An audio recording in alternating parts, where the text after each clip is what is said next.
आगे आगे देखो होता है क्या। काही दिवसातच मला वाटते पुन्हा स्फोट होईल आणि 14 हा आकडा त्यापेक्षा वाढू शकतो।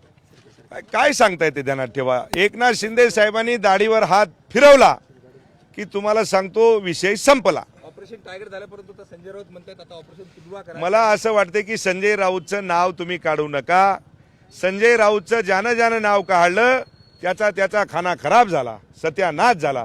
आणि ते ज्या पार्टीमध्ये हे मला वाटते की खऱ्या अर्थानं जसा एखाद्या झाडाला वळंबा लागते तसा हे संजय राऊत हे वळंबा आहे, ध्यानात ठेवा।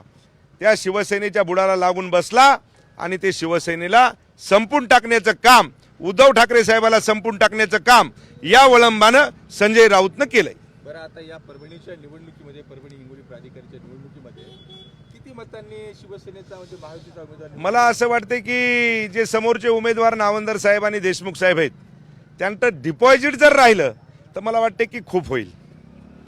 नांदेडला खासदार राष्ट्रीयकर्ते तुमच्याकडे आले आहेत, आता येणारच आहेत समजा, असं होऊ शकतं। परंतु त्यांचे पुत्र जे आहेत ते महाविकास आघाडीचे पुरस्कृत आहेत, कृष्णा पाटील, ते म्हणतायत की मी उद्धव साहेबांसोबतच आहे।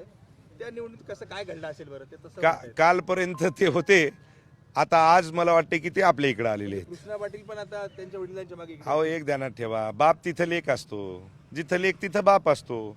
हे नातं काही तुटायसारखं असतं का? त्याच्यामुळे तुम्हाला सांगतो की कालची निवडणूक होती, त्यांना वाटलं की बाबा काही ना काहीतरी होईल, त्यामुळे त्यांनी सांगितलं की मी त्यांच्या सोबत आहे।